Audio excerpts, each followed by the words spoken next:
Welcome to the Sartaj Academy. तो आइए आज देखते हैं एडिटोरियल पब्लिकेशन के द्वारा जो निकाला गया बिहार वस्तुनिष्ठ सामान्य ज्ञान उसके बारे में देखते हैं। तो ये उन लोगों के लिए बहुत महत्वपूर्ण है जो 69वीं बीपीएससी एग्ज़ाम देने वाले हैं या बिहार शिक्षक भर्ती वाला जो एग्ज़ाम देने वाले हैं या बिहार पुलिस हो या बिहार के अन्य सभी प्रतियोगी परीक्षाओं के लिए ये बहुत ही महत्वपूर्ण है। और इसकी विशेषता है इसमें टोटल 45 प्रैक्टिस सेट दिया हुआ है, साथ में केंद्रीय बजट का जो ऑब्जेक्टिव क्वेश्चन है वो दिया हुआ है और बिहार बजट का भी दिया हुआ है और जनगणना हो जाएगा और वन स्थिति जो रिपोर्ट 2021 वाला है ये लेटेस्ट वाला, इसके बारे में भी एमसीक्यू दिया हुआ है। तो इसलिए आइए देखते हैं हम लोग। आज सेट नंबर 2 होगा। इससे पहले यानी सेट नंबर 1 जो है उसे अपलोड कर दिया गया है और उसका प्लेलिस्ट भी बना हुआ है। जो नहीं देखें प्लेलिस्ट में जा करके देख सकते हैं। तो आइए स्टार्ट करते हैं। आज का प्रैक्टिस सेट नंबर 2 है और इसमें पहला क्वेश्चन है कि बक्सर युद्ध के पश्चात बंगाल, बिहार तथा उड़ीसा का दीवानी अधिकार ईस्ट इंडिया कंपनी को किसने प्रदान किया था। तो बताइए कौन हो जाएगा इसका आंसर कि बक्सर युद्ध के पश्चात बंगाल, बिहार तथा उड़ीसा का दीवानी ईस्ट इंडिया कंपनी को किसने प्रदान किया था। तो ये हो जाएगा शाह आलम द्वितीय के द्वारा प्रदान किया गया था। यानी कब दिया गया था तो 12 अगस्त जो है 1765 ईस्वी को जो है ये दीवानी अधिकार दिया गया था ईस्ट इंडिया कंपनी को। अगला क्वेश्चन है, क्वेश्चन नंबर 2 है कि दानापुर छावनी के भारतीय सैनिकों ने जो है कब विद्रोह किया था। बताइए जो दानापुर छावनी के भारतीय सैनिकों ने कब विद्रोह किया था। तो हो जाएगा 25 जुलाई 1857 ईस्वी को विद्रोह किया था। अगला क्वेश्चन है कि बिहार के किस जेल के कैदियों ने विदेशी वस्त्रों के बहिष्कार के लिए जो है नंगी हड़ताल की थी। बताइए नंगी जो हड़ताल की थी ये किस जेल के कैदियों के द्वारा किया गया था। तो ये हो जाएगा जो सारण है, तो सारण के जो है कैदियों के द्वारा किया गया था। और ध्यान रखिएगा ये सविनय अवज्ञा आंदोलन के समय में ये जो है हड़ताल किया गया था। अगला क्वेश्चन है बिहार के पहले प्रधानमंत्री कौन थे। यानी प्रांतीय सरकार का जो गठन किया गया था तो उस समय यानी बिहार के पहले प्रधानमंत्री कौन थे। तो ये हो जाएगा मोहम्मद यूनुस जो है बिहार के पहले प्रधानमंत्री थे। अगला क्वेश्चन है 1934 में पटना में स्थापित बिहार सोशलिस्ट पार्टी के अध्यक्ष कौन थे। तो बताइए 1934 में जो पटना में गठन किया गया था बिहार सोशलिस्ट पार्टी के अध्यक्ष यानी कौन थे। तो ये हो जाएगा आचार्य नारायण देव जो है इसके अध्यक्ष थे। और ध्यान रखिएगा जयप्रकाश नारायण जो है ये इसके जो है सचिव थे, जयप्रकाश नारायण। अगला क्वेश्चन है क्वेश्चन नंबर 6 है कि बिहार का पहला हिंदी समाचार पत्र जो 1874 में पटना से प्रकाशित हुआ तो कौन सा वो हिंदी समाचार पत्र था जो 1874 ईस्वी में पटना से प्रकाशित हुआ था।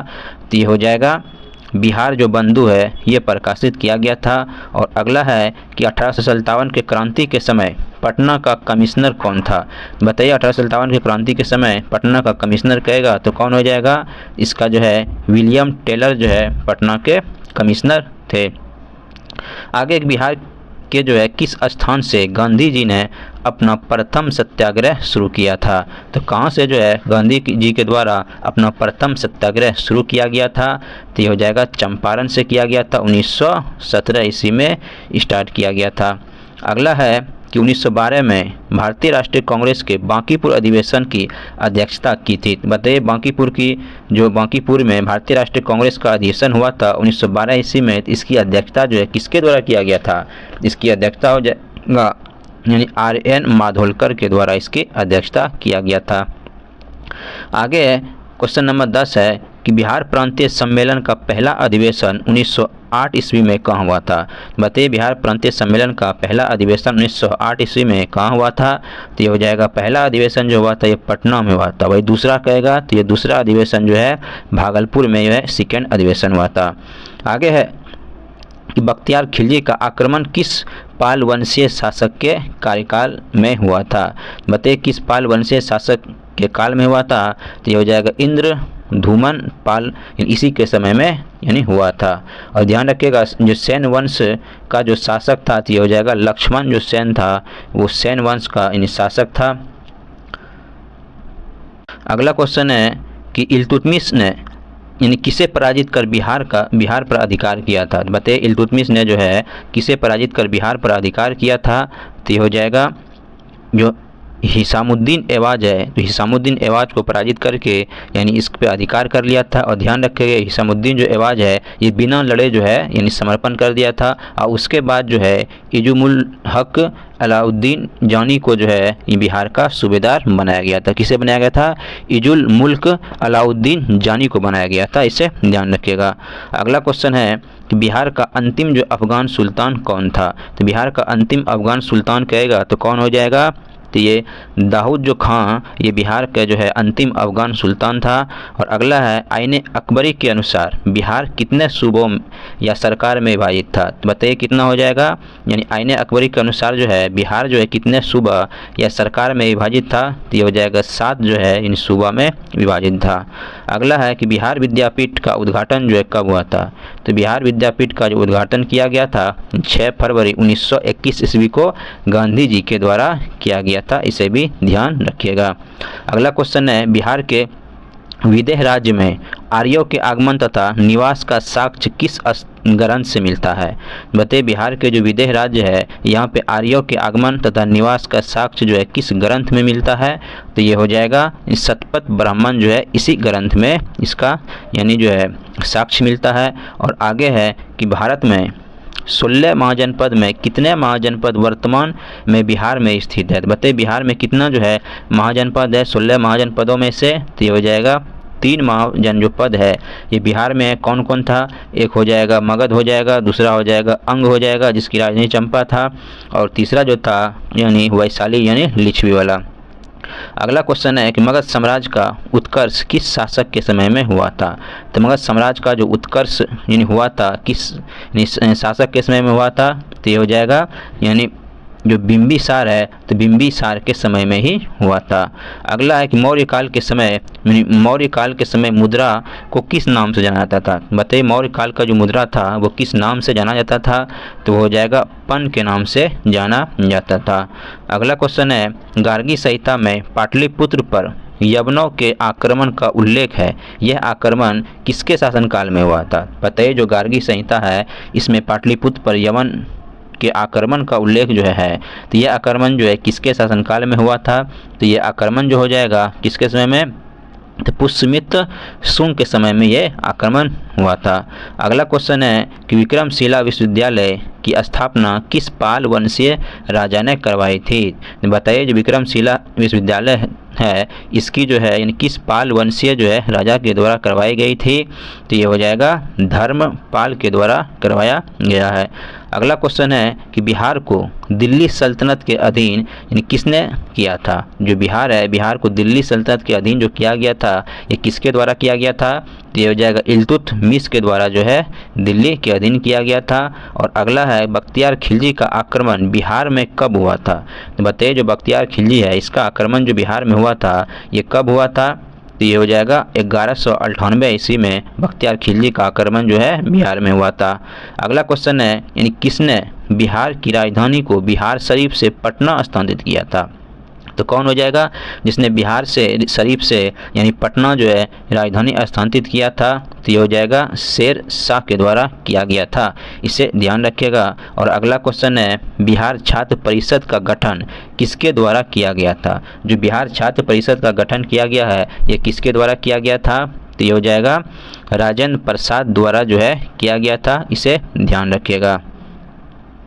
अगला क्वेश्चन है निम्नलिखित में से कौन बिहार की मुख्य खाद्यान्न फसल है? तो बिहार की मुख्य खाद्यान्न फसल कहेगा तो कौन सा हो जाएगा? तो इसमें चावल भी आता है, गेहूं भी आता है और मक्का, ये तीनों जो है बिहार की मुख्य खाद्यान्न फसलें हैं। अगला है कि घोघा झील बिहार के किस जिले में स्थित है? बताइए जो घोघा झील बिहार के किस जिले में है? तो ये हो जाएगा कहाँ पे है? तो ये हो जाएगा कटिहार में हो जाएगा, ध्यान रखिएगा। घोघा झील जो है बिहार के यानी कटिहार में हो जाएगा। और अगला क्वेश्चन है हिंदू धर्म धार्मिक मान्यताओं के अनुसार किस नदी को अपवित्र या अशुभ जो है माना जाता है। बताइए जो है किस नदी को अपवित्र और या जो है अशुभ माना जाता है, तो वो नदी कौन सा हो जाएगा? तो कर्मनाशा जो नदी है उसे ही यानी अशुभ या अपवित्र माना जाता है। और अगला क्वेश्चन है बिहार का कुल क्षेत्रफल कितना है? बताइए बिहार का कुल क्षेत्रफल कितना हो जाएगा? तो बिहार का जो क्षेत्रफल है यानी हो जाएगा 94,163 जो है वर्ग किलोमीटर बिहार का क्षेत्रफल है। अगला क्वेश्चन है बिहार के किस क्षेत्र में विंध्याचल चट्टानें पाई जाती है? तो विंध्याचल क्रम की जो चट्टानें पाई जाती है ये बिहार के यानी किस हिस्से में पाया जाता है? तो ये हो जाएगा जो दक्षिण पश्चिम है, इसी दक्षिण पश्चिम में पाया जाता है। और ध्यान रखिएगा ये दक्षिण जो पूरब है यहाँ पे धारवाड़ जो है, यहाँ धारवाड़ क्रम का चट्टान पाया जाता है दक्षिण पूरब में। अगला क्वेश्चन है निम्न में से किस प्रकार की मिट्टी में यानी कॉप की जो है बहुलता पाई जाती है? तो किस प्रकार की मिट्टी में कॉप की बहुलता पाई जाती है? तो ये हो जाएगा जो पुरानी जलोढ़ मिट्टी है उस पुरानी जलोढ़ मिट्टी में कॉप की बहुलता पाई जाती है। अगला क्वेश्चन है बिहार में लौटता मानसून प्रारंभ होता है। बताइए बिहार में लौटता मानसून जो प्रारंभ होता है ये कब हो जाएगा?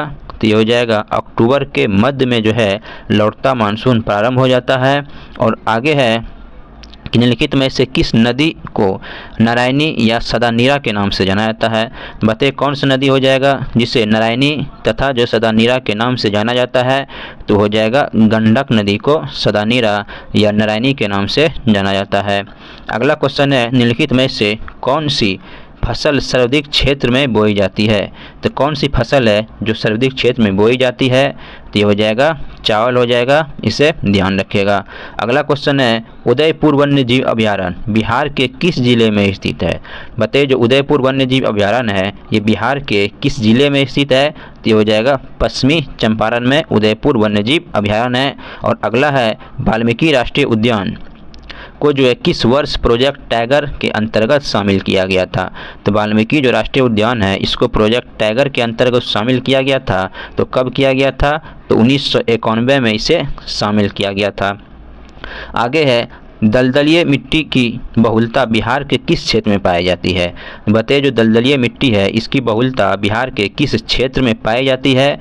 तो ये हो जाएगा यानी किशनगंज में भी पाई जाती है, अररिया में भी पाई जाती है और सुपौल में भी पाई जाती है। तो उपयुक्त में से एक से अधिक इसका आंसर हो जाएगा। अगला क्वेश्चन है जो त्रिवेणी नहर का निर्माण किस वर्ष किया गया? जो त्रिवेणी नहर है इसका निर्माण जो किया गया तो कब किया गया? तो ये हो जाएगा 1904 ईस्वी में इसका निर्माण किया गया है। और ध्यान रखिएगा जो त्रिवेणी नहर है ये कहेगा किस नदी पे है?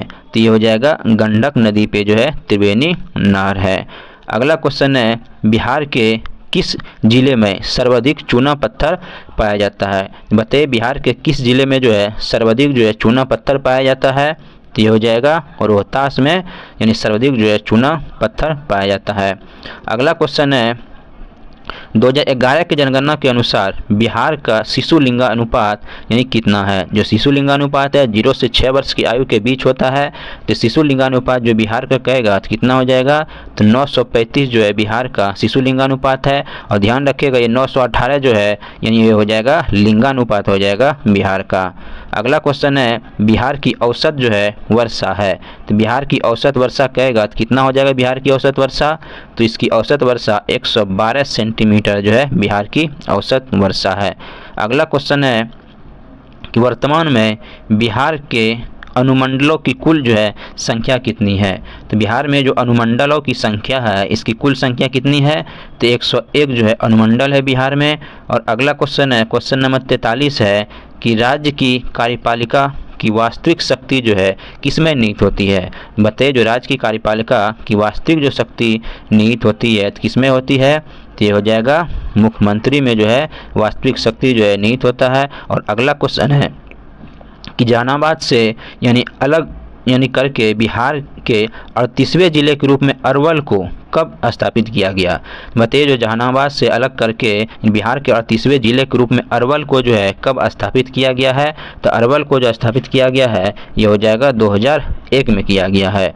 अगला है कि भारतीय संविधान के किस अनुच्छेद में पंचायतों के वित्तीय स्थिति की समीक्षा के लिए वित्तीय आयोग गठन का जो है प्रावधान है? बताइए वित्तीय आयोग के गठन का प्रावधान कहेगा तो ये किस आर्टिकल में हो जाएगा? तो ये हो जाएगा 243 का आई में हो जाएगा, इसे ध्यान रखिएगा। वही कहेगा 243 का डी में क्या है, 243 के डी में है स्थानों का आरक्षण के बारे में बात किया गया है। और 243 का कहेगा ए कहेगा तो 243 का ए में है ग्राम सभा के बारे में चर्चा किया गया है। और 243 का सी कहेगा तो उसमें हो जाएगा पंचायत की संरचना के बारे में बात किया गया है। अगला क्वेश्चन है, क्वेश्चन नंबर 46 है कि किस राज्य में किसी राज्य में महाधिवक्ता की नियुक्ति किसके द्वारा किया जाता है। तो किसी राज्य में महाधिवक्ता की जो नियुक्ति किया जाता है तो ये किया जाता है किसके द्वारा किया जाता है, तो ये हो जाएगा राज्यपाल के द्वारा किया जाता है, आर्टिकल जो है 165 के तहत। अगला क्वेश्चन है, बिहार में जब पहली बार राष्ट्रपति शासन लागू किया गया तो उस समय बिहार के राज्यपाल कौन थे। तो बताइए जब 1900 सबसे पहली बार जो राष्ट्रपति शासन लगा था उस समय बिहार का राज्यपाल कहेगा तो कौन हो जाएगा, तो उस समय जो है नित्यानंद जो है कानूनगो ये बिहार के राज्यपाल थे, इसे ध्यान रखिएगा। अगला क्वेश्चन है, बिहार का राजकीय पक्षी है, तो बिहार का राजकीय पक्षी क्या हो जाएगा, तो यहाँ का राजकीय पक्षी जो है गोरैया है। अगला क्वेश्चन है, ग्राम सभा का प्रधान जो है होता है, तो ग्राम सभा का प्रधान कहेगा तो कौन होता है ग्राम सभा का प्रधान, तो मुखिया जो है ग्राम सभा का प्रधान होता है। और अगला क्वेश्चन है, किस राज्य के राज्यपाल यानी किसी राज्य के राज्यपाल को नियुक्त करने का अधिकार है, तो किसे जो है किसी राज्य के राज्यपाल को नियुक्त करने का अधिकार है, तो ये महाधिवक्ता को भी नियुक्त कर सकता है, और राज्य लोक सेवा के जो अध्यक्ष है इसे भी नियुक्त करता है, और मुख्यमंत्री को भी जो है इसे नियुक्त कर सकता है राज्यपाल। इसलिए इसका आंसर हो जाएगा उपयुक्त में से एक से अधिक हो जाएगा, डी नंबर हो जाएगा। तो यही तक सेट था, दूसरा था। और बताइएगा आप सब कमेंट करके कैसा लगा। Thank you.